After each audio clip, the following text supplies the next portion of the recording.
औज़ु बिल्लाहि मिनश्शैतानिर्रजीम बिस्मिल्लाहिर्रहमानिर्रहीम अल्हम्दुलिल्लाहि रब्बिल आलमीन वस्सलातु वस्सलामु अला सय्यिदिल अंबियाइ वल मुरसलीन अबिल क़ासिम मुहम्मद व आलिहि तय्यबीन ताहिरीन अल मासूमीन अल मज़लूमीन व लानतुल्लाहि अला आदाइहिम अजमईन। अज़ीज़ान मोहतरम, आज की गुफ्तगू का मौजू ज़कात फ़ितरा है। फ़ितरा वाजिब है। जैसे ही माह शव्वाल का चाँद नज़र आता है, जिसे हम ईद की चाँद रात कहते हैं, ईद उल फ़ितर की चाँद रात, उस वक्त फ़ितरा वाजिब हो जाता है चाँद नज़र आने के बाद शव्वाल का। और अज़ीज़ान मोहतरम, फ़ितरा हर उस मोमिन पर वाजिब है जो फ़कीर ना हो।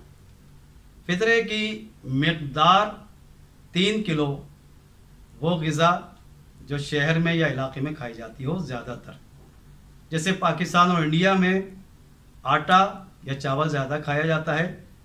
3 किलो आटा या इसकी कीमत एक आदमी का फ़ितरा बनेगा।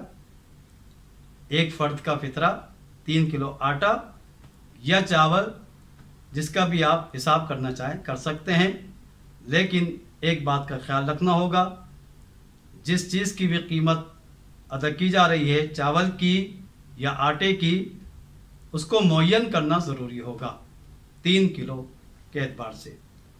ये एक सवाल का जवाब।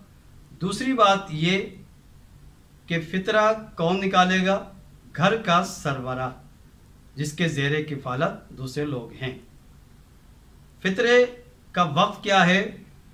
ईद का चाँद नज़र आने के बाद, शव्वाल का चाँद नज़र आने के बाद जो मोमिन नमाज ईद उल फ़ितर के लिए जाता है, नमाज ईद उल फ़ितर से पहले फ़ितरा निकाल ले। अगर नमाज ईद उल फ़ितर पर नहीं जाता, कम अज़ कम ज़ोहर से पहले फ़ितरा निकाल ले। फ़ितरे का मुस्तहिक़ कौन है? हर वो मोमिन या इसनाशी जो ज़रूरतमंद हो, खुलम खुला गुनाह ना करता हो। फ़ितरे के अंदर एक बात का ख़ास ख्याल रखा जाए, गैर सैयद का फ़ितरा सैयद मोमिन ज़रूरतमंद मुस्तहिक़ को नहीं दे सकते। गैर सैयद का फ़ितरा सैयद को नहीं दिया जा सकता। अज़ीज़ान मोहतरम, फ़ितरे के हवाले से बहुत सारे सवालात होते हैं, बहुत सारी बातें होती हैं। हमें चाहिए इसका अच्छी तरह मुताला करें, उसको समझें। तौज़ील मसाइल में मुकम्मल तौर पर इसका बयान है।